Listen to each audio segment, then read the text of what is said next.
I took my strange ways of being and made a world that worked for me. I took my strange ways of being and made the world I couldn't get. I'm on the earth full of parts of me. What secrets did I find?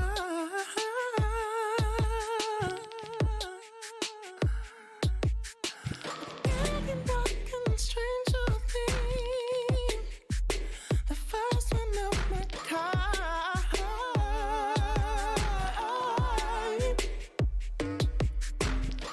I took my strange ways of being and made a world that worked for me. I took my strange ways of being and made a world I couldn't get enough of.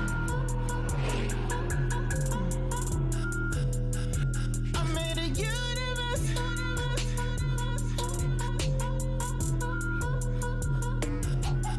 Don't know who might be watching me. Step back round your high. Conversations in my mind. I put my fears aside.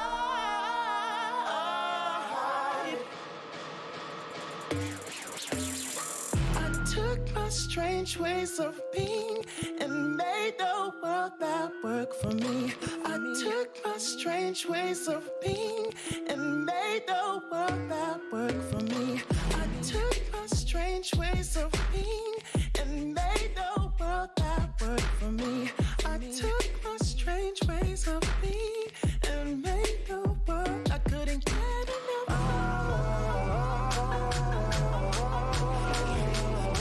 I made a universe. I couldn't get enough.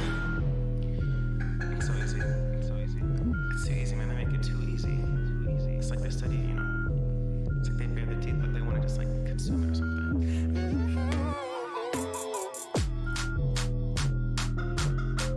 It's not even there. You can see out, but no one can see in. I couldn't get enough.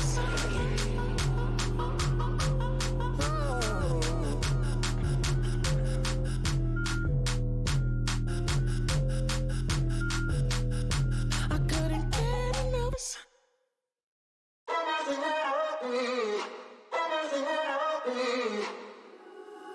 My family tree been on the run, chased by vampires raised on a block. My roots been tossed into the wind, can never go back home again. In my mind, in my heart, I believe that everything I am and everything that I'll be is the wildest fantasy. Can we live forever? Make water in the desert. Our love we can rekindle. My body is a symbol. My body is a symbol. My tree built all these ships and guns. Nightmares teach more than dreaming does. And I know that I won't look away. My soul, it goes there every day. In my mind, in my heart, I believe that everything I am and everything that I'll be is the wildest fantasy. Can we live forever? Make water in the desert. Our love we can rekindle. My body is a symbol. My body is a symbol. I am so honored to be in conversation with these amazing humans. But before we go on with this incredible Allied Media Conference that I'm honored to participate in, I'd like to do AMC's land acknowledgement. The AMC is produced on stolen indigenous land named Wawiamtanang by the Anishinaabe. This land is currently governed by the 1807 Treaty of Detroit between the United States and the Ottawa, Ojibwe, Wyandot, and Potawatomi nations. We honor their past, present, and future stewardship of these lands and waters and stand in solidarity with Native people throughout the Anishinaabe and Wyandot diasporas and across Turtle Island. Detroit is a community of indigenous people from many nations, refugees and immigrants, people brought by enslavement and the terror of Jim Crow, settlers and the descendants of settlers, and combinations of all of the above. Once known by the code name Midnight as the last stop on the Underground Railroad, we honor Detroit as the largest majority Black city in the United States with a long history of African diasporic contributions. Detroit is also the U.S. city with the largest concentration of Arab Americans, a border city with historic and growing Latinx communities, and is influenced by the rich contributions of Asian American communities and movements. Thank you. And before we get started, my name is Tawana Petty, and I will be moderating this conversation this morning. But before we get started, I'd like to give my personal love to the Allied Media Conference for consistently holding space. Yes, you can give that a round of applause. For consistently holding space, as Grace Lee Boggs would say, on a clock of the world, when the world is literally going to shit. I have not been to a conference at AMC where they have not had to hold space where there is something treacherous or traumatic happening in the world that everyone has internalized and has to carry with them. And so I want to say that takes a tremendous amount of courage to continue forward and then try to hold a hybrid and an in-person space when we got monkeypox and COVID, we got the abortion rights being taken away, civil liberties being taken away. And so I just personally would like to lift up the AMC for continuing forward and trying to hold space for that type of energy that we all have to endure at this time on the clock of the world. And so before we go on into our dialogue, I just want to, I'm a lifelong Detroiter. My name is Tawana Petty. I also go by Honeycomb. And I've been here my whole life. And for my entire life, Detroit has suffered under a dominant negative narrative propaganda campaign. So I grew up in a city where I was consistently bombarded with images and media and music and narrative that told me that I could not be a viable human being, grow up here and make anything with my life. And unfortunately, policies lined up to back up that narrative. And so I've spent most of my adult life trying to counter that dominant narrative through poetry and organizing and other efforts. And so I wanted to be in conversation with some badass people that share in that similar type of energy. And online, we have Malkia, Cyril, who I personally look up to in the movement for resistance against mass surveillance and carceral technologies. They've been doing that work since well before I was even doing this work, and I've been doing this work for over a decade. And so we have Malkia, Cyril online. I have next to me Lauren Hood, who has been doing anti-racism work, the type of development that doesn't make you cringe, thinking about development from a racial equity lens, and has been doing a lot with the Reparations Task Force. And we have Myrtle Thompson Curtis with Feed 'em Freedom Growers, who has been doing tremendous work with how do you put your hand back into the soil? How do you think about safety in a way that is not surveillance? How are you challenging these dominant narratives and making ourselves whole as human beings? And how can we show up in space and create the type of safety that we all deserve?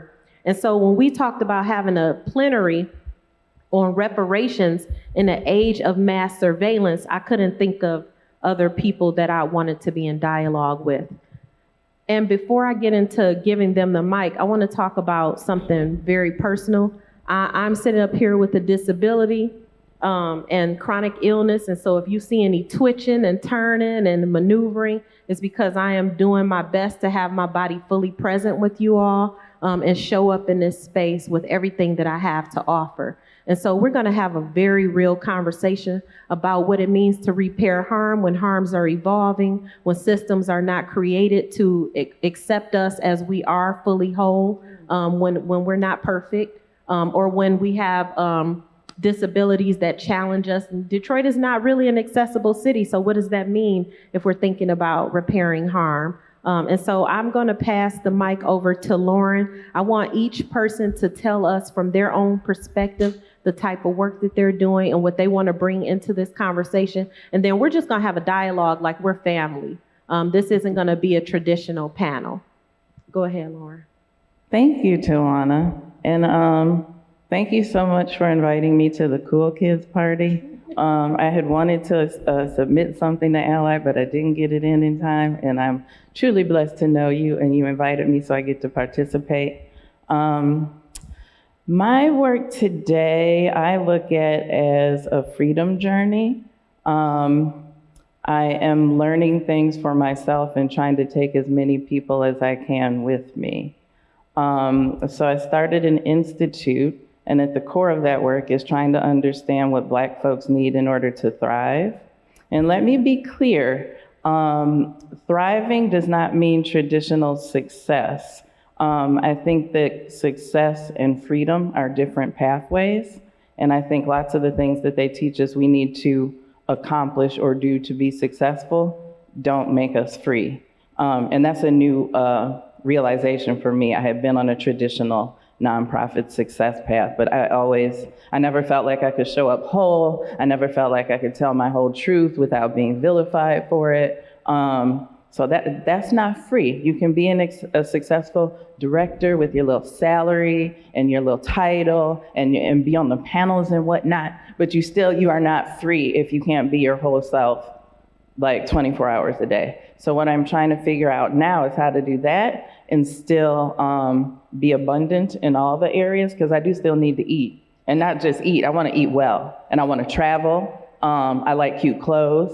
So I'm not in pursuit of money, but I'm also not fighting abundance that's trying to get to me. Because I feel like I was, though. When you get introduced into activist work, it's like people want you to be poor or you're not down enough. And I think that's a lie we've been telling ourselves. So I'm trying to figure out how to be free and also be abundant. So that's what I'm bringing to this conversation. Ooh, Ashe. Ooh, Ashe. Say that again. Myrtle, go ahead. Oh wow, Lauren, thank you. That was awesome. That was it. I'm Myrtle Thompson Curtis, and I'm representing the Feed 'em Freedom Growers on the east side of Detroit, over in Jeff Chalmers area. But also I'm representing grandmotherhood, motherhood, and all those other hoods. How does this free us? For real. I mean, doing this work. In urban agriculture, that's what Feed 'em Freedom really is about, in healthy communities, healthy neighborhoods. One of our sayings is grow a garden, grow a community. And it's related to all things health, through growing food, through being creative, through the arts, through how are we governing ourselves and our communities.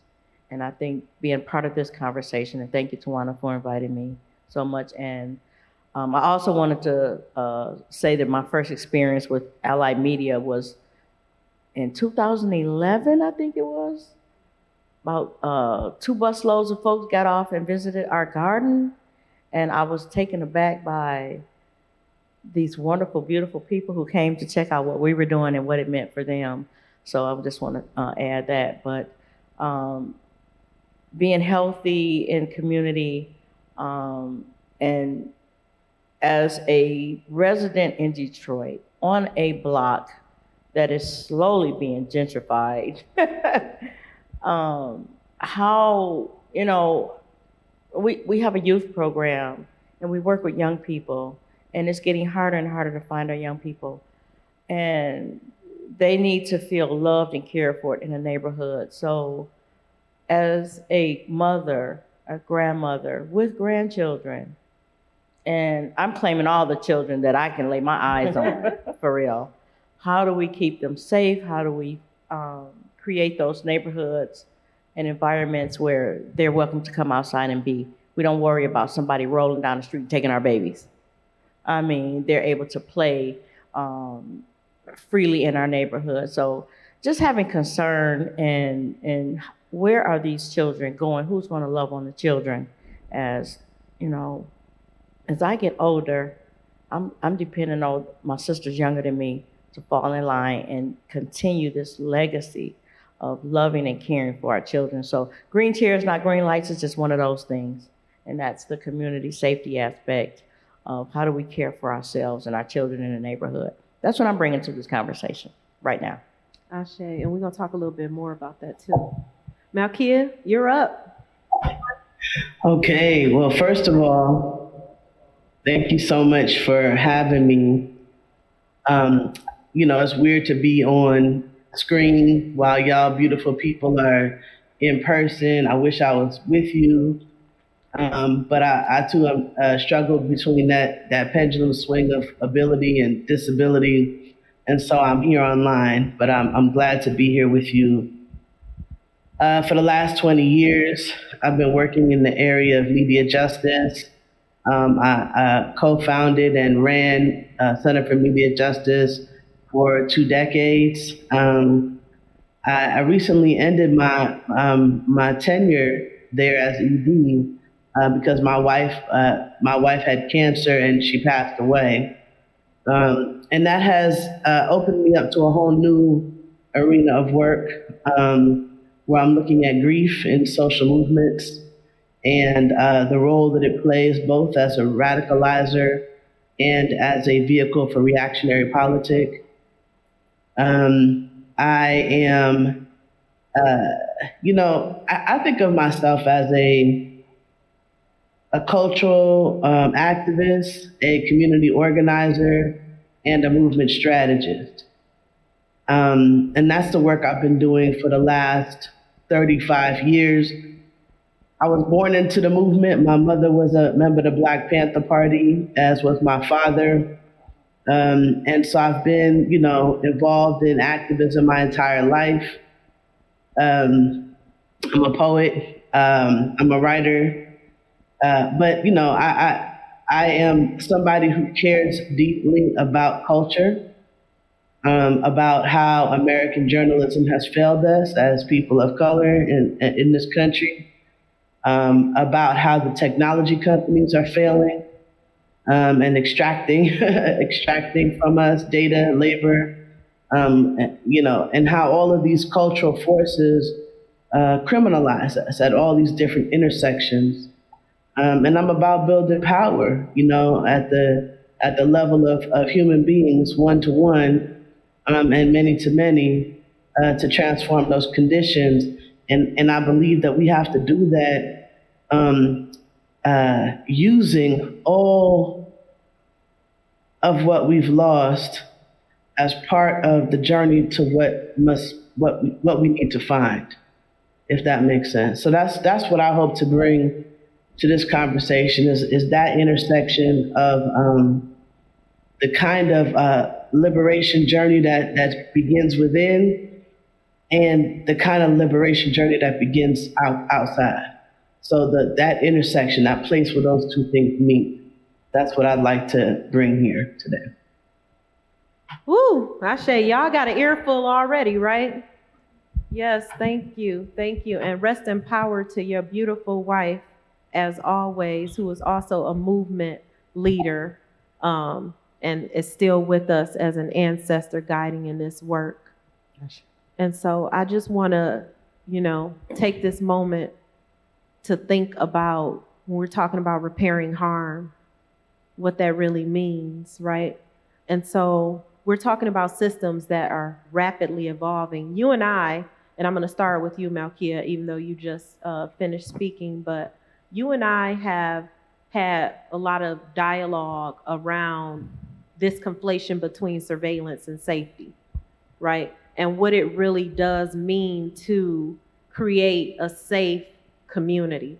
What does a safe community look like, especially in moments where I know you've done a lot of work on grief and you've talked about navigating this world between ability and disability. We're living in a society where mass surveillance has been ramped up to a level that we probably were still imagining, right? Especially when you started doing this work over 20 years ago, right? I was watching a video the other day where a helicopter swooped in. I believe it was Boston or Baltimore, I can't remember, but a helicopter swooped in to tell children to get out of a pool, right? And so, you know, in that, the police were saying there's no lifeguard on duty. And folks in the comments, you know, had me cracking up because they were like, lifeguard, $14, $15 an hour. Militarized helicopter with law enforcement, you know, $1,000 an hour plus fuel and labor. And it's the lack of imagination for a lot of our like city government officials and institutions when it comes to what safety really looks like for our communities is glaring. And so I wanted to talk to you first about how visionary, like it takes a lot of vision to be talking about 20 years ago. I'm going to start this organization that's going to be talking about carceral technologies and pushing back against this conflation between surveillance and safety and thinking about what it really does mean to have a safe community that's accessible and thinking about the whole person. And so can you talk a little bit more about the inspiration behind that and how that continues on through media justice today? Well, I can try. No pressure. You know, I think that, you know, from the beginning of the inception of this country, the U.S. was configured as a security state, you know, and all of the narratives, all of the ideological context, all was driven to support that security state, to justify that security state. And so all the infrastructure that's been built up, whether it's our schools, our spiritual institutions, our media, our mass media, our press, you know, entertainment, anywhere you look, you know, the cultural and ideological terrain is seeded to support settler colonialism, right? And mass surveillance has evolved out of that, right? As an attempt to enforce racial security as a vehicle for national security, right? And so back then, mass surveillance wasn't about the technology; it was about the ever expanding mass incarceration. It was about, you know, and then it became about a war on a drug war, you know, and then it became a war on terror, and you know, and then a surveillance system that began to feed the mass deportation system that was separating families and destroying lives, and you know, and constantly feeding the system of brutal and discriminatory policing that you know is part of this mass incarceration of Black bodies.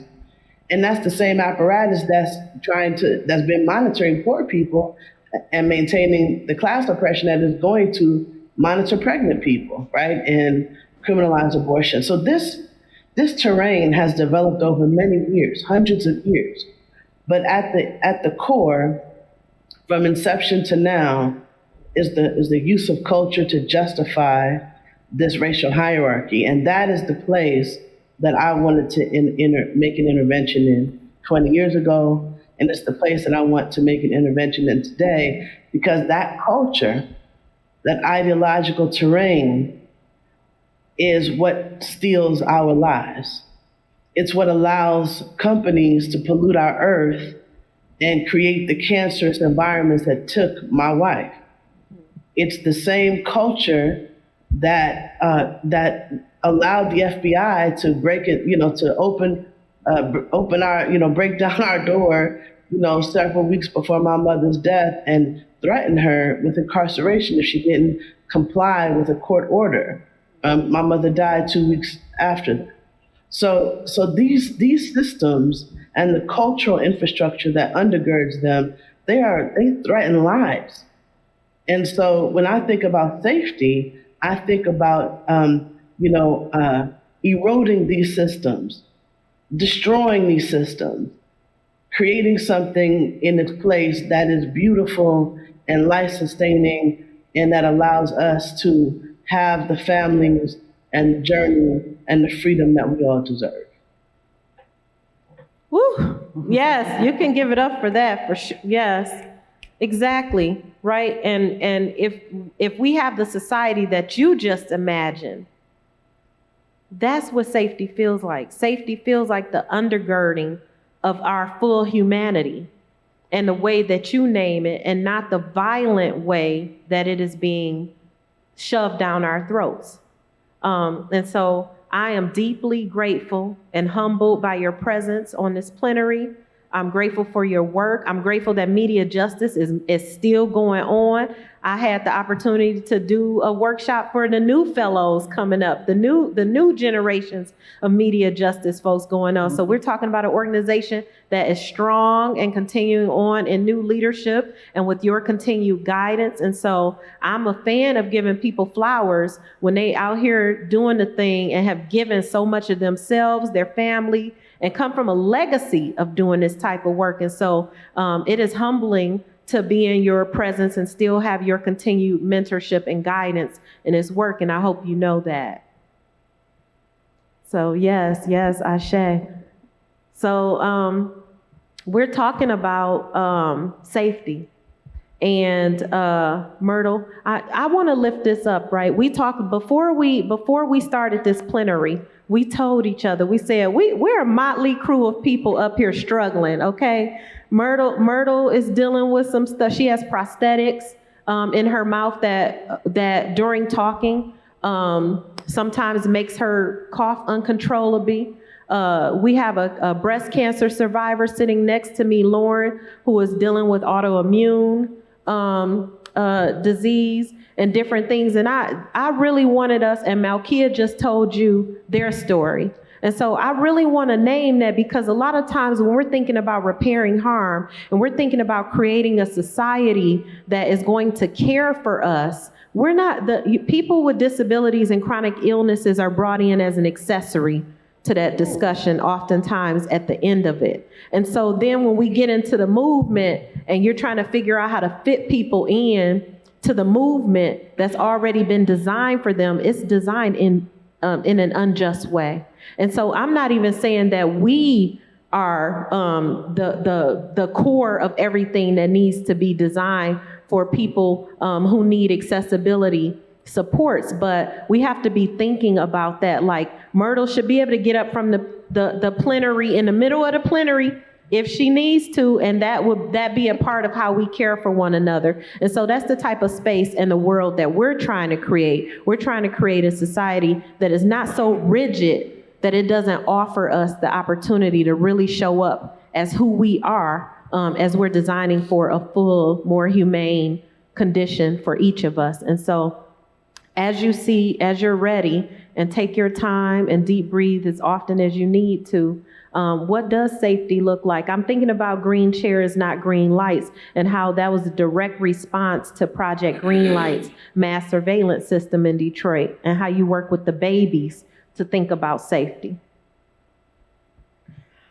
Well, in Detroit, when I look up, when I see the green lights, it does not represent safety to me at all. It represents a disparaging neighborhood that is not safe for real. And that's the cause for the green light. Mm-hmm.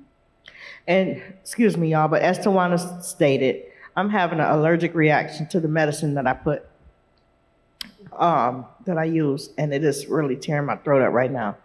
T, I That's want to okay. finish, but Yeah, come but back to me. don't. But Come back to me. also just be here in presence. I am. And that energy, give us that energy. And so whenever you feel like you can chime in. And I if will. you can't, don't. Do what you need. Yep, I need a minute. Okay. Oh, Yeah. okay. I'm so sorry. No, don't be sorry. No apology necessary. Can we just give Myrtle some love for even just trying to be in space with us? That's what it means. Like, this is repairing harm is fluid. Repairing harm shows up for who needs us to show up. And so if you don't say another word on this plenary, you've done the work and you do the work. That's just what it is. If I don't say another word, I'm going to go home and I'm going to be so upset with myself. Because I have something to say. Mm-hmm. And what's happening here and what I've heard thus far is this is a conversation that needs to be had. Yeah. Because we get all this other stuff bombarded at us. Like you said, the helicopter, the police patrolling, the green lights everywhere that don't represent safety. Mm-hmm. We know it bubbles up from the ground. Yeah. It's a change of hearts. It's a change of minds. And that's what, as close as I can get to my neighbors, that's where I'm working. As close as I can get to the children. It's me. I mean, how do we love on one another? Safety does not come from batons, pepper spray, bullets. What's those armor vests people wear, all the guns that are running around? Mm-hmm. It comes from being educated enough, being able to love on and be vulnerable in that moment. It doesn't mean calling the cops on my neighbors because they're having a dispute and they're making noise and I don't want to hear. I was at a park with a sparkler and had the police fall on me, celebrating a birthday. That's not safety. Right. Right. I made sure that the children who had the sparklers were out of harm's way. They wouldn't burn each other. That was being safe. Calling the police because you don't like somebody's sparklers, which could result in black folks being hurt, harmed, or killed on the spot, that's not safe. So just to have those other conversations and to put in action children learning to look at one another not as competition or blaming, but how do we lift each other up? So, I have something to say, but That's right. I'm going to take my time and let my throat rest in between speaking. So I'll be back for more. Ashe, thank you. Thank you, Myrtle. Lauren. Ooh. We've had some challenges trying to get equitable policy passed in Detroit. As I mentioned earlier, a half century since we had the first Black mayor in Detroit, we have struggled to get a fair shake with regard to media representation of our city. And that translates down to the way young people see themselves, adults see ourselves, whether or not this is a viable place to grow and thrive and be, right? You're constantly inundated with this narrative that Detroit is not the place to become a full, vibrant, contributing human being. And so we've tried to pass a lot of, political legislation to try to intervene in some of that stuff, right? We wanted fair representation in the media. We want people to have affordable water. We want people to have, things that you would think that any human being would deserve, right? Affordable water, truly affordable housing, right to be free from discrimination and all these things. We failed at passing Proposal P, which was Detroiters' Bill of Rights, which lifted up a lot of these things in response to what community was asking for. But narrative is powerful, right? And if narrative is well funded in the opposite direction, a lot of times you can't get the things that even, community members are asking for, but sometimes the narrative is written in such a way where you're not sure that that's the thing that you're asking for. And so thank God for the Reparations Task Force and trying to carry forward all those things. And so can you talk a bit about how getting reparations as a legislative effort in Detroit in this historic moment that's encompassing so much more than a check, can you talk about those efforts and that work that you've been involved in? Certainly. So I am a part of a steering committee. Lots of people think the task force is formed and I'm on it. It has not yet been formed. A resolution was only recently submitted and to my knowledge hasn't been voted on yet for how it shall be established. What it's calling for, however, is that city council appoint 4 people, council president will appoint 4 people, a combination of folks that worked on the steering committee. The other members will be, each city council person will get to recommend 2 people, and the whole city council will vote them down to 1 each. So that 9 and 4 will be the entire task force when it's formed. What is interesting for me in this process is there is, on the political side, there's this rush to get something to people. Like people are asking, we said yes to reparations, we voted on it, people want it, and now they're following, and it's been months and months and nothing's happening. Let's hurry up and get checks into people's hands. So from a political standpoint, there's this rush to do something so that people see activity happening. But for those of us who are working from more the grassroots perspective, like it took hundreds of years for us to get here. It's not gonna take, a couple of years to get us right, to restore the balance. So my fear is that we rush out checks, that are one time, and then people don't get what they really deserve. The way I see it, this is something that needs to exist in perpetuity.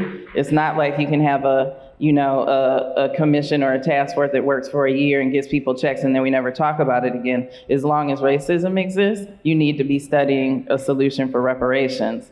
And the repair needs to be holistic. I also fear that people are just looking at reparations in terms of getting land or in terms of getting money. We need new policy that ensures that this doesn't happen again. We need new frameworks. We need new ways of thinking. We need mental health care. I feel like we don't talk enough about just the daily trauma of being a person of color in the world. I also think it's a gift and a blessing. I think we have access to ancestral technologies that other people don't have access to. So I don't wanna, I ain't walking around singing Negro spirituals all day, but what I'm saying is there are things that we experience on a daily basis that need to be accounted for. And my hope is that we take the time that this deserves for us to get it right, that the right people are at the table. One of the things that the steering committee focused on was ensuring that people who have suffered the particular injustice get to be a part of determining what the repair looks like. So you can't have a bunch of people who've never been through a foreclosure determining what repair for foreclosure looks like. You can't have people who all have cars talking about transportation solutions. You can't have people who haven't lived in poverty talking about how you solve poverty. So my hope is that we take the time that it deserves, that we get the right people at the table, and that we are right-minded and really be thinking about what holistic repair looks like and not just responding to that false sense of urgency that comes from it being a political issue. Like it's gonna take as long as it took us to get here to get out of it. Or it should. I like what you said about it being systemic and not just being about a check, right? We saw, let the government tell it. They gave us a couple of checks, during the pandemic, and we should have all been repaired. Well, checks don't get you free either. Right. That's not what we really want.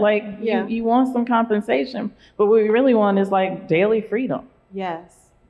Come on. That's why we want to talk about repairing harm at a time where the harms are evolving, right? And so you're thinking about reparations in a way that is thinking about people who, we in Detroit, we had to literally fight. Shout out to We the People of Detroit, People's Water Board, Michigan Welfare Rights, and all the organizations who have been doing water rights advocacy work for so long. But you're talking about a situation where people are still saying, we're in a pandemic and my water is being turned off. Now, I don't need to hear anything else. I don't need to hear, well, how much was your bill? How many lives do we need to lose for people to think of things like water as a literal human right. Right, we're living in a time where you can drive downtown and see water free flowing in fountains outside, but residents getting their water turned off for under $200. And so you're thinking about reparations in a way where housing affordability is considering the income of actual Detroiters. The median household income in Detroit is under $40,000 per year. And we're in our affordable housing considers incomes from surrounding suburbs, right? Let me take it even a step farther, even beyond. I get frustrated when I hear affordable housing. I know there are people who need that right now. Yeah. But can we talk about a world in which people are making a living wage and there isn't a need for this kind of housing to exist? But I feel like we just get so stuck in like, let's build more affordable units. Yeah. Let's build a world where we don't need affordable units and people can choose to live wherever they want. Yeah. And that's the piece that I was leaning into when Lauren was talking about what I hear is reimagining, because folks are not able to even imagine a way out of these situations. When you spoke to who's sitting at the table making these policies and rules and decisions are not people who have suffered through any of the problems that they are trying to address. Yeah. So that piece right there, just as I think about how we get, what is health in our neighborhoods? What is safety in our neighborhoods? It's the people who are not even dealing with any of these immediate issues are trying to place the policy and make the rules. So, I mean, just reimagining, how do you stir the imagination of the folks who need to be at the table or who need to be having these real conversations? Yes. Malkia, you hearing this conversation? Go ahead. I'm hearing it. Yeah. And first of all, shout out to Detroit for always being at the visionary edge of every damn thing. Just absolutely. But when I think about reparations, I'm thinking about the wealth that was generated by 250 years of enslavement of Africans in America and the genocide and the land theft from Native Americans, right? Come on. Then you couple that with the century of Jim Crow, right? And the sustained structurally enforced racial discrimination in housing, employment, education, and basically every facet of American life that's led to this racial wealth gap, right? That's remained consistent throughout every stage of human history. So you have that on the one hand, this extractive machine that's been taking and taking and taking from us and building itself on our bones and with our labor, with our lives. But then you have this piece around how, so in the agricultural, the feudal stage, there was this extreme debt peonage, right, for that many Black people in rural communities was forced to live in. And that peonage has continued, in these new forms in urban environments. It's grown and transformed throughout history. And now we have, the vagrancy laws of the past are the broken windows laws of the present, right? Just like land was stolen, labor was stolen, and it continues to be stolen. And I think the piece that you spoke about the evolving nature of the harms, that's the piece that I think is often left out of any conversation about reparations. We tend to talk about reparations in narrow and I think reactionary ways that are about basically us profiting from our own pain, right? So we are being discriminated against. Yes, our human rights are being violated. And if you give us some money that is some amount that has been generated based on a model developed during Reconstruction. Come on. Okay? That then we're going to be okay and the systems can continue as status quo. And I think that is a very faulty way of understanding racial capitalism. This is an extractive system, okay? This system it requires force to maintain, and we have built an entire system of an entirely carceral system that is about maintaining that system, maintaining racial capitalism. And so long as that system is in place, to me, reparations doesn't mean anything. It means nothing. because the profits that are generated from that system will continue. The harms visited upon us by that system will continue, and there is no dollar amount that you can pay to get our lives and our family members back. So that's a bankrupt concept, and I'd rather think about abolition. I think that we need to think about reparations in terms of as a road to abolition. And when we combine those two things, now that's when we see a truly radical and visionary possibility for our people in our world. Yeah, I'm in the right room. I mean, we heard the mic drop from over here. I'm just saying. Listen, I want to keep going with you, right? I know we've both talked a lot about Dr. Simone Brown's book, where she talks about the 18th century lantern laws, right? And so I'm sitting up in Detroit, which is, there is more than 2,500, I believe, green light surveillance cameras that are connected to not only mobile devices that law enforcement officers have, but to low-income housing, to medical facilities, to grocery stores, to, you name it. They look like traffic lights if you're driving down the road at night. And these are connected to real-time crime centers that are monitored 24 hours a day. I use monitored in quotes, 24 hours a day, 7 days a week, right? And so talk a little bit about how important it is to have that historical analysis around, like you just talked a bit about it, right? Around that continuing legacy, not just of policing, as a mechanism, but as a surveillance as a mechanism, and why it's so important in thinking about abolition and repairing harm, why it's so important that we think about how to end these particular systems and not, figure out ways to exist within them, the sort of panopticon that we've been existing in as a society. Wow, I mean, that's a big question, and I'll try and do it justice. We've always been watched.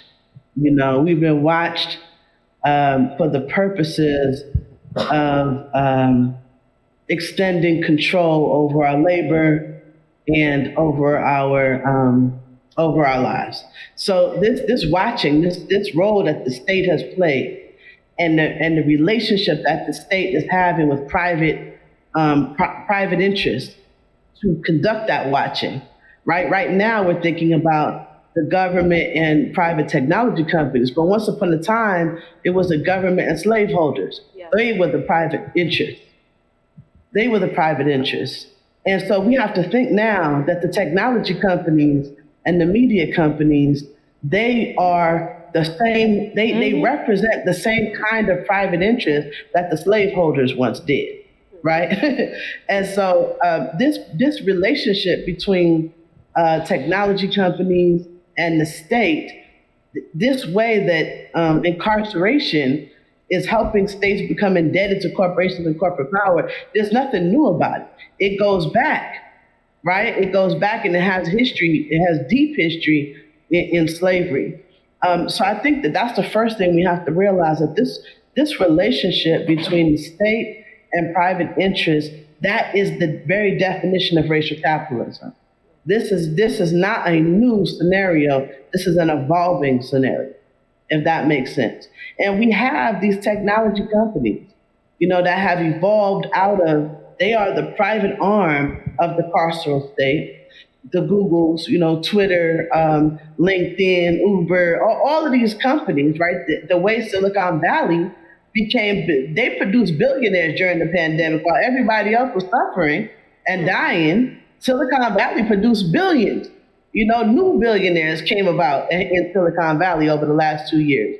And so we have to, I think that all of these technologies that have evolved out of this relationship are extensions of a slave trade that never truly ended. And if we want to see liberation, we have to take on the private interests as equally as we must take on the state. And sometimes I think we forget that. These companies that are fueling the conditions you just talked about in Detroit, this is a relationship, a partnership in which the state has become indebted to these companies. Yes. Okay, that is the relationship that they're having. And so when we move toward abolition, we're trying to move away from a kind of techno-colonialism, right? We're trying toward a digital, how can you say it, a form of an abolition that includes freeing those digital technologies from the hands of the enslaved. We're talking about transforming a relationship of master and enslaved into a relationship of actual people to people, bringing human rights back into the conversation. So this thing, when we're dealing with abolition, when we're trying to transform surveillance, we're actually trying to change a colonial relationship. We're trying to decolonize, not just decarcerate. We're trying to decolonize. Woo! So that's what I think about that. Listen, I knew I said the fire was lit and I needed to pour some more fuel on it because you talking about let me see if I can do this justice. But that's what I'm saying, and we're in the age of artificial general intelligence where now there's a debate on whether or not computers are sentient, whether they have emotions and feelings, and that's a literal technological debate that's happening right now. And so there's so much. I'm gonna circle back to you. I know, look, I see you squirm now. I'm gonna circle back to you. But I wanna talk about that. I wanna talk about, we're talking about repairing harms, right? We're talking about creating a just society that doesn't conflate equality with equity, right? Which understands that someone with a disability may need more supports than someone who doesn't have a disability, right? So we're thinking about how we create equitable systems in design, and how we create policy that's equitable, how we think about safety that's holistic. And so, Lauren, you do a lot of thinking around this. Like you're trying to do that word is ugly. Development is an ugly word, and you have tackled it with such grace, and trying to do it from a racially equitable lens. Tell me what that experience has been like in the city of Detroit. We need to catch up because I have to tell you, and really just this morning I had this thought, like the phrase equitable development is an oxymoron. The way that you have to behave in order to get development done is antithetical to anything that looks like equity. So I get invited to those equitable development conversations all the time. And it's a tough conversation to have because I feel like the solution that we have proposed in Detroit, like, oh, we'll just get more Black real estate developers, then, it's equitable. I'm like, but they're doing the same things that the other developers did because of the framework in which you have to operate to do development. So I don't care what color the developer is, it's the practice that needs to change. A bank requires that you make a certain amount of return on a property, which means you have to charge a certain amount, to a tenant that might be in your building. All of these things are what is inequitable about development. It's not the color of the developer. So that's first. But also, I'm trying now to impact how development happens through making people think differently, trying to help people free their minds. And a lot of these are friends and colleagues of mine who are convinced that if we buy the block, then Black people will have equity. We just need to own more property, or we need to have access to more money. And I'm like, but you just explained to me how hard it is for you to pay back that loan that you took out to build that thing. You want more of us to get hemmed up like that? It's so tricky. It's a tricky conversation to have. But my work now is focused on freedom and trying to create tools that can help other people get free, and whatever that looks like. If I feel like we need to be more in tune with our intuition. Like you can tell if something you are doing is good or not good. So I feel like, I don't know, a lot of people that are in all these equitable development fights, like, if this is the path that you need to be putting all of your energy into or not. But it's really hard for me because I don't think this equitable development movement that we're seeing right now is gonna get us where we wanna go. It's just gonna, it centers development. How can that be free? Like it needs to start with, and it focuses on the building and the built environment. We need to start with what people need and then talk about how the built environment can help us serve those needs. But I think the way it goes now is like, you buy a building and you're like, hey folks, what do you want in that building? The conversation should be, hey folks, what are your aspirations for the future? Right. And then figure out how that building can help serve that aspiration. But we're doing it backwards. Yeah. And it's hard for me because a lot of these folks are my peers and I'm like, y'all doing it wrong. And maybe not just wrong, we are programmed to think in a certain way and to follow certain paths. And I feel like we just need more information that activates different kinds of critical thinking in this moment. It's very important because I feel like we aren't going to get where we want to go unless we have vision for it. And I always use like Wakanda as an example. Just the way that those Black folks were free, the culture was reflected back to them, like everywhere in the marketplace, in the clothes, and the way people look, the way people talk. Like we can have a promised land like that is Detroit, but we got to have a vision for it. And it is not buying more buildings or having more Black people as real estate developers. That's not the path. Yeah, I mean, and to be real, and these are your kin folks, so I'm not this. I know it's hard. I hope they ain't watching. Well, they watch the lender conferences. They go to those kind of conferences, like economic development, banking, finance, getting more capital. They're not watching the Free Your Mind conference, so they probably not here. And the thing is, like, it's like you can't really.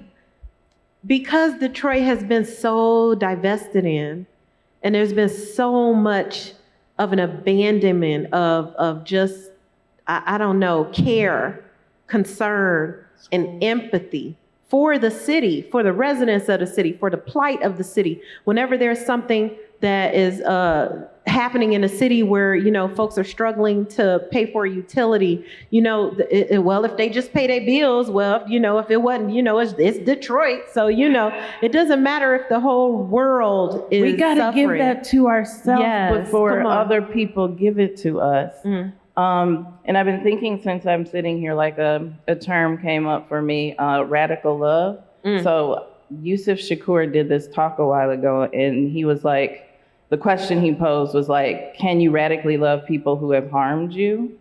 And I feel like that is the place that we need to be in Detroit. So we all got relatives who be like, them niggas. Like, no, them niggas is us niggas. Like it's all us. We can't be like, that's them doing that thing. Like we are them. And they are doing that because there are a set of conditions that force them into certain behaviors in order to survive. So we can't be like a us and a them. Like, how are we going to ask people to give us empathy if we don't give us empathy? Ooh. You know what I mean? We can't ask other people to invest in us if we don't invest in us. Yeah. So, first things first, we got to stop being like them niggas. Mm-hmm. You know what I mean? That's right. It's all us. It's us. It's all us. And you know what? So I'm gonna lean this towards Myrtle, but you and I were talking. This made me think about what we were talking about before the plenary started, and we talked a bit about how movements and funerals are kind of similar, right? So it's like the movement calls for this burst of empathy where everybody shows up because there's a harm or there's grief in the moment, right? And so you look out and there's like a bunch of people that's showing up to your door because you have suffered a loss, right? And that's the funeral. So you see everybody out there. Everybody is offering a hand, they're offering support. And then movement is kind of like that, right? Where it's like this mass swelling of mobilization in that moment where that harm has been created. But then it dissipates, right? And then you look around and it tends to be the same 5 people, 10 people that you can count on, right? That's going to keep bringing you food while you're in grief. That's going to keep showing up. And our movements, because there is this, that's them, and that's us, A lot of times we, in theory, say, meet people where they are.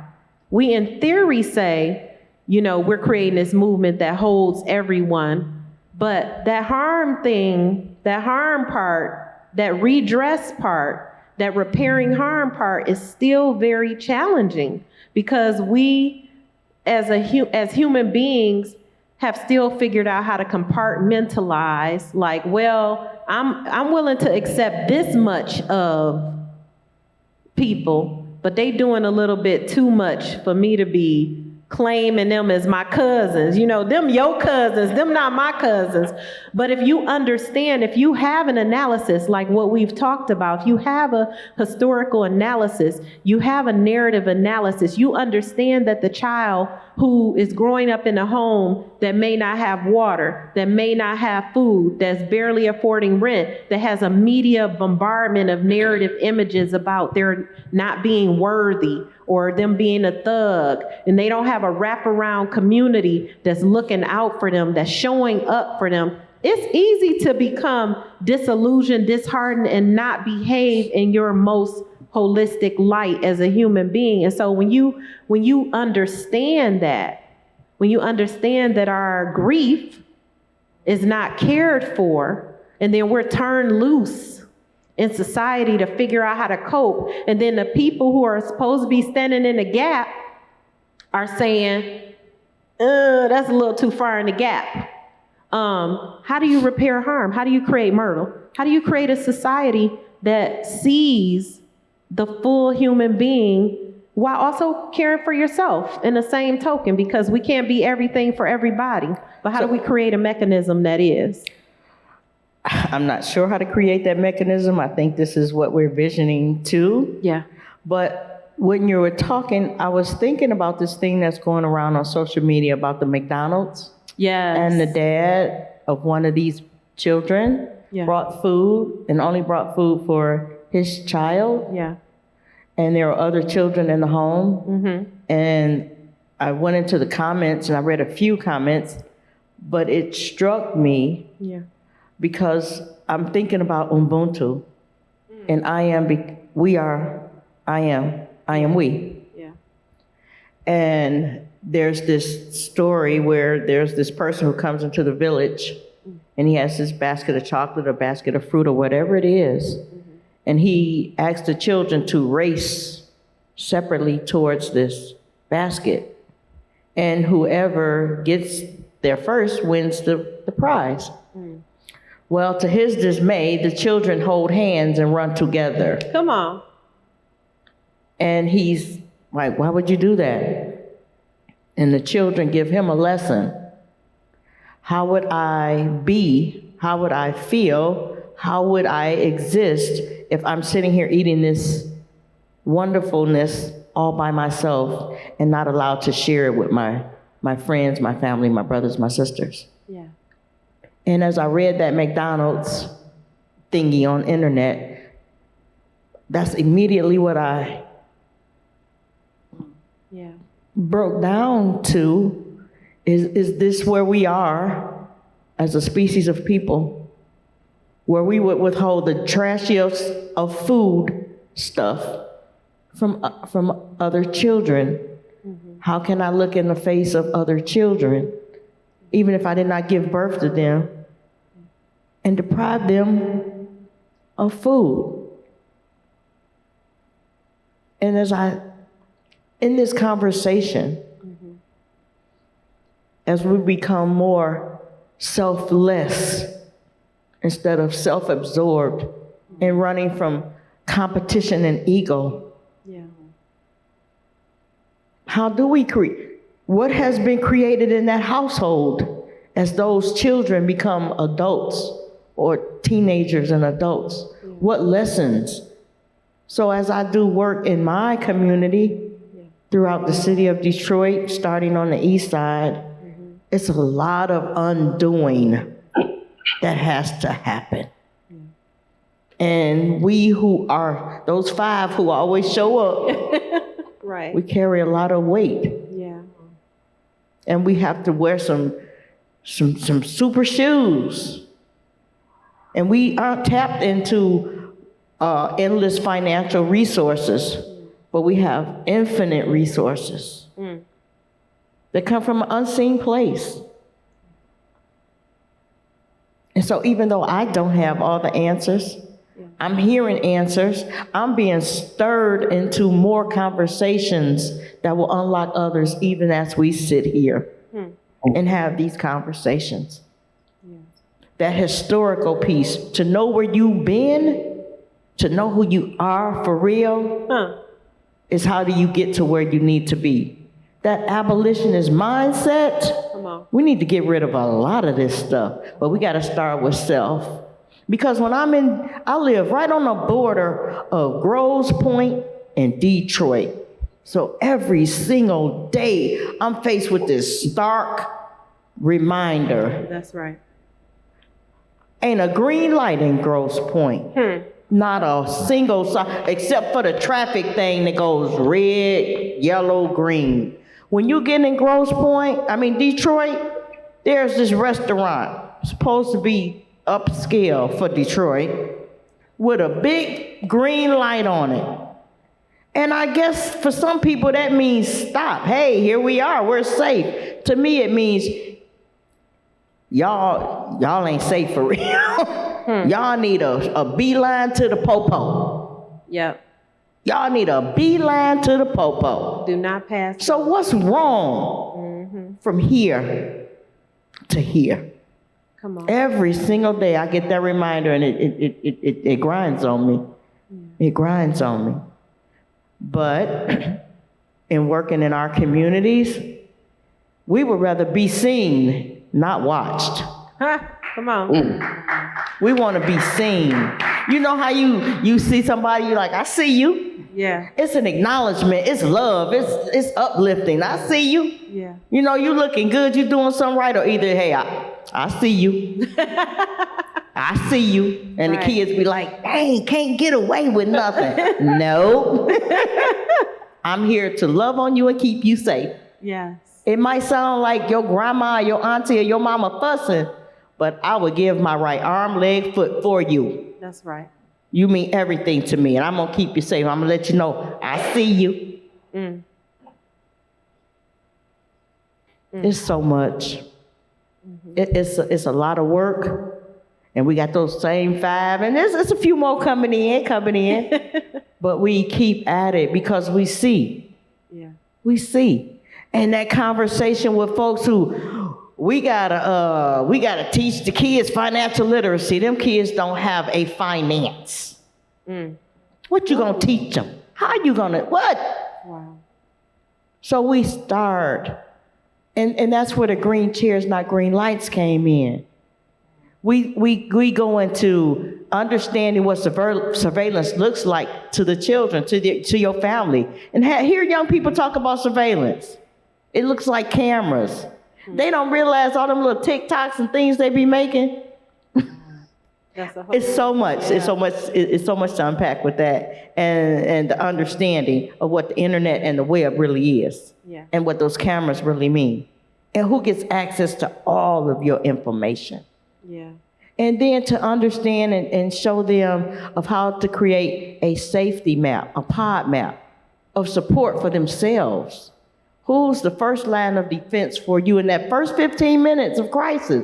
What are you doing? Yeah. Who's there? Who do you call? How can we help you? Yeah. What do you need to feel safe? And then going on to make a model of what it looks like. This is our symbol that you're in a safe space. So we create these green benches.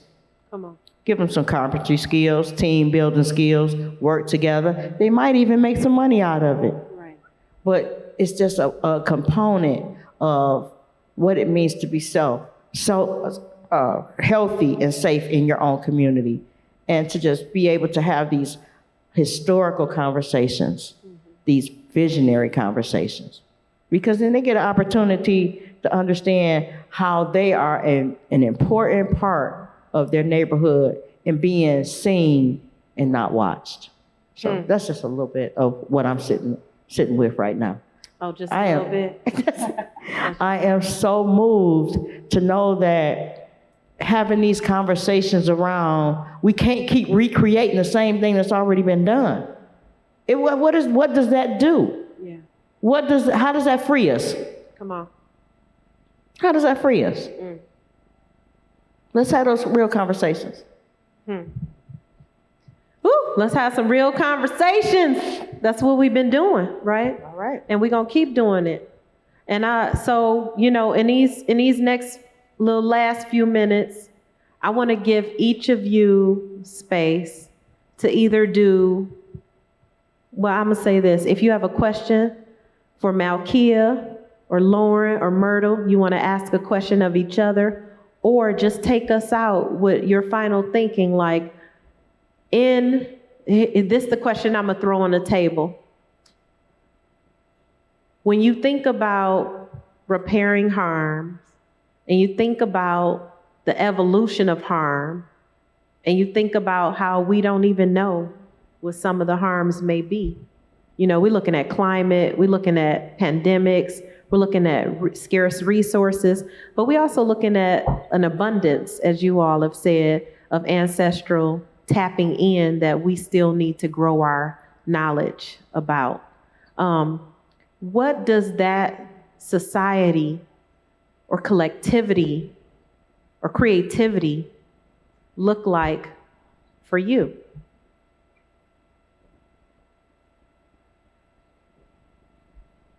No pressure. And whoever feels moved to go. Well, I can share that, I was thinking about the young man, 25 years old, who was recently killed by the police. They shot 90 bullets and 60 of which hit the young man, killing him. And I was thinking about how when these things happen, a lot of times the family feels this immediate pressure to forgive the murderer. And, you see it on TV, the family calls for calm, for peace. Sometimes they extend, they move toward this conversation about forgiveness. And one of the things that has always struck me is this country wants us to move to reconciliation, but won't deal with the reckoning. Come on. And we can't do that.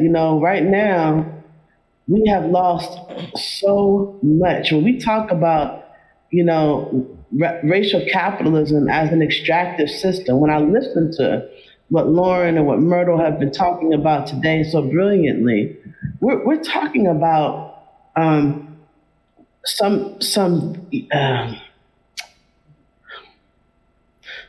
that's been taken from us, immeasurable, incalculable, and at the same time, we have been denied the right and the power to even grieve what we've lost. There's a study that understood grief as an overlooked source of racial disadvantage, right? We don't, this thing about harm, I think we don't even deeply get into what kind of harm we're talking about. Black adults are 20% more likely to report serious psychological distress compared to white adults. We got studies on how trauma is passed down generationally through our DNA. We're dealing with a grief moment in which over 1 million people in this country alone have died from one disease in 2 years. Yeah. This is. We like to say that nothing is unique, ain't nothing new under the sun. Okay, but there are a new confluence of conditions right now. Come on. And those conditions are producing these interlocking crises. And those crises are producing a level of grief that is not unprecedented, but is painful. It's painful. And I want to see us transform that grief into that loss into meaning, if that makes sense.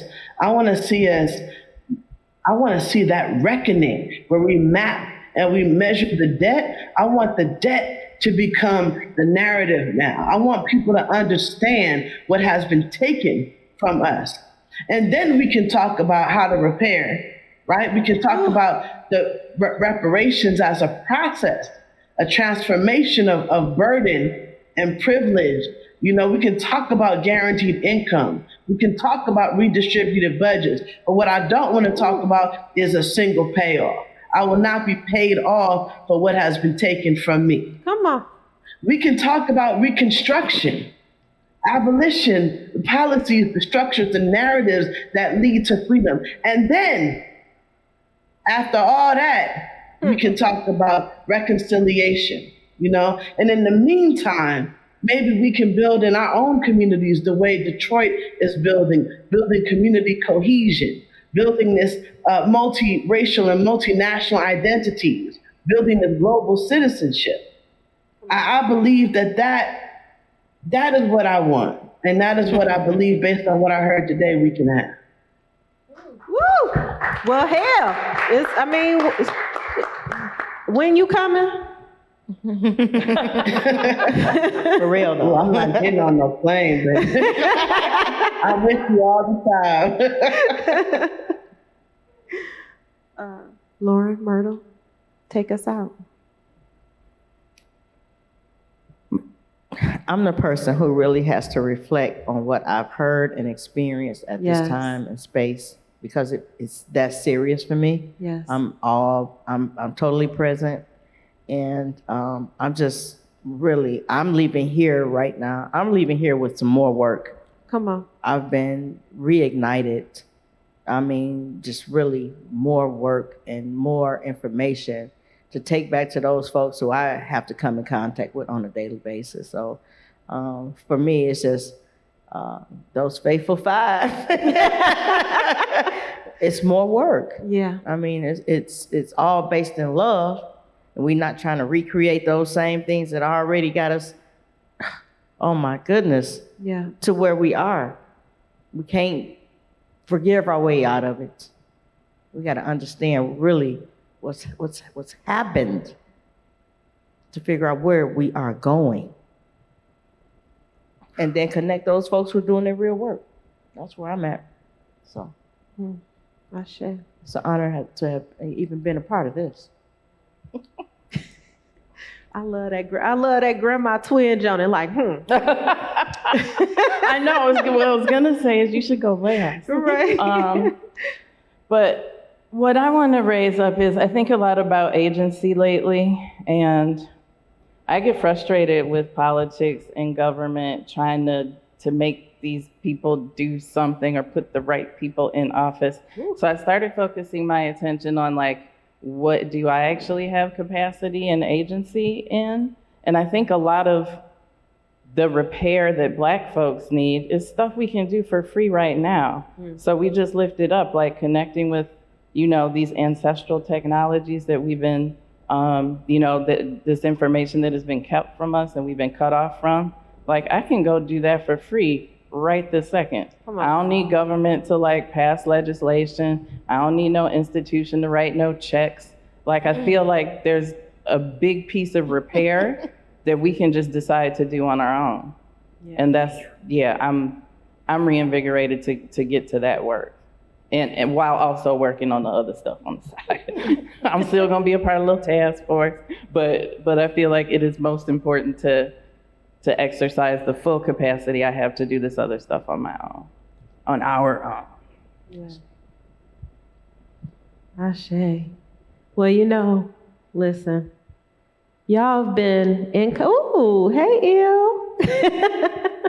Y'all have been, just give a round of applause. So, listen, I am in, it's very rare that I'm speechless, but as Myrtle just said, I've tried not to cry several times in listening to this dialogue, because when you think about what it means to repair evolving harm that is constantly innovating new ways to show up, while we have lost so many people. I personally, during the pandemic, lost 19 people that I knew and loved, just the first year, and people are continuing to leave us. And yet that's just the pandemic. That's not like everyday life. That's not all of the ways that we as humans have to face mortality, right? And then all of the systems that seem to get stronger and stronger as we face our mortality. However, the thing and the reminder that has been gifted to me today is those connections and those survivors in our ancestral legacy and lineage that have brought us to this point and will continue to carry us beyond this point. The folks who visioned freedom when it wasn't even a thing. You know what I'm saying? People who could see not just the light at the end of the tunnel, who could see that the tunnel was not a barrier, see beyond the tunnel. And so I'm given hope. I've been respirited in a way that I needed to be respirited. This is only my third time out the house in the last 7 months, aside from doctor's appointments. And so to be able to share space with these amazing, beautiful humans and with the Allied Media Conference, of which I really want y'all to lift them up in your heart and your soul, because it is not easy. I don't know how many of y'all have ever organized a gathering, let alone a conference, but it is not easy to hold space for every energy that is grieving in this moment in various ways and dealing with different abilities and dealing with different psychologies and understandings and leanings, and then the world going to shit all at the same time and saying, I'm going to hold space for all of that, and I'm going to do the best I can. And so I want to lift up the AMC for once again, for over 20 years, for showing up at a time on the clock of the world when really a lot of us just want to crawl under a blanket and wake up when it's over. And so I want to end on that note in deep gratitude, and thank you all for giving your energy. Thank you, Malkia. I love you. All that you give, gift, and will give to the movement and to just us as humans. I'm deeply grateful. Lauren, thank you so much. I love that I get to be in comradeship and friendship with you. Myrtle, you told me I can't call you Mama Myrtle, but you my big sister, and I love you, and I appreciate everything that you contribute. And so thank y'all. Thank you for having us, and thank you for joining us. Thank you.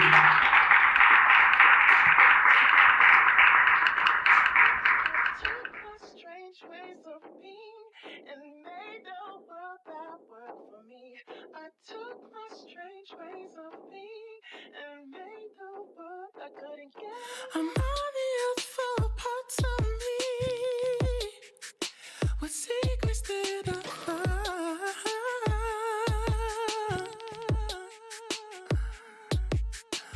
Getting dark and stranger thing. The first one of my kind.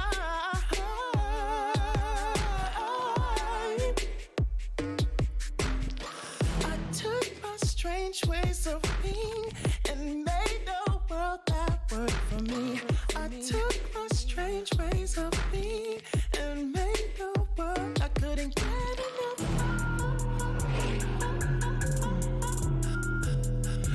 I made a universe.